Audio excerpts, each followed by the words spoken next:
नमस्कार दोस्तों। साल था 1971 का, जब भारत से एक युद्ध का आगाज हुआ।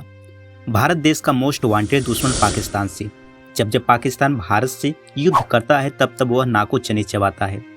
लेकिन 1971 में भारत ने पाकिस्तान के दो टुकड़े कर दिए, जिसमें एक हुआ पाकिस्तान और दूसरा हुआ Bangladesh. Dhaka is now the free capital of a free country. The instrument of surrender was signed in Dhaka at 16:31 hours Indian Standard Time by Lieutenant General A.A.K. Niazi on behalf of the Pakistan Eastern Command. Lieutenant General Jagjit Singh Arora, GOC in command of the Indian and Bangladesh forces in the Eastern Theatre, accepted the surrender. दोस्तों आइए जानते हैं पाकिस्तान के दो टुकड़े करने वाले महानायक सैम मानिक शाह के बारे में। क्यों हुआ था 1971 का युद्ध, क्यों हुआ पाकिस्तान के दो टुकड़े, इस घटनाक्रम में भारत की क्या थी भूमिका। दोस्तों इस युद्ध से जुड़ी सारी घटनाक्रम इस वीडियो में जानेंगे। लेकिन मित्रों, अगर आप चैनल पर नए हो तो चैनल को जरूर सब्सक्राइब कर लें।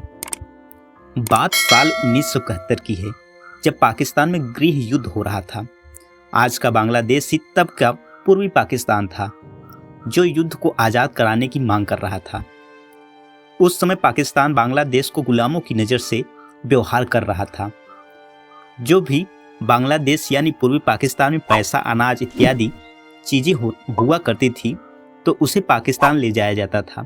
ऐसा माना जाता था कि पाकिस्तान बांग्लादेश में इतना अत्याचार किया कि उसने कई लाखों लोगों को मरवा दिया, यहाँ तक कि छोटे बच्चों को भी नहीं छोड़ा। महिलाओं का बलात्कार किया और सबसे घिनौनी हरकत यह किया कि वे जिस महिला से बलात्कार करते थे उसी महिला को उसी के बाप से ही बलात्कार करवाते थे। उस समय पूर्वी पाकिस्तान में एक संगठन था, मुक्ति वाहिनी संगठन।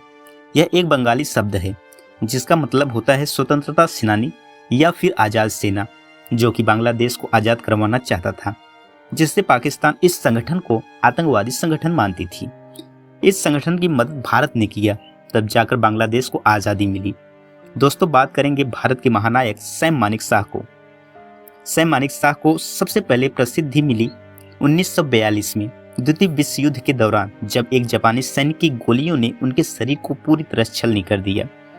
मानिक शाह को हॉस्पिटल ले जाया गया, तब वे पूरी तरह जब स्वस्थ हो गए फिर उन्हें दिल्ली के सैनिक मुख्यालय में ड्यूटी लगी। 1971 में उस समय प्रधानमंत्री इंदिरा गांधी थी।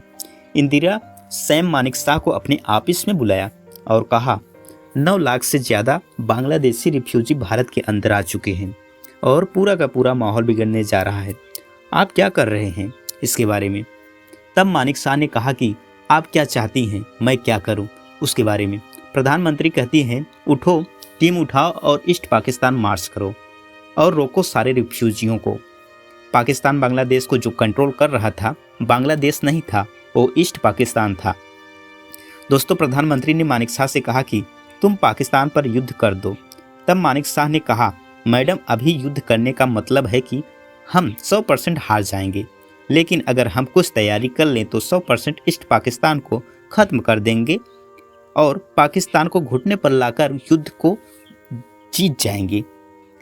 और फिर जानते हैं, कुछ महीनों की तैयारी के बाद 3 दिसंबर 1971 को 93,000 पाकिस्तानी सैनिकों को घुटने पर ला दिए थे सैम मानिक शाह ने, और फिर बांग्लादेश आज़ाद हुआ। ऐसे थे सैम मानिक शाह।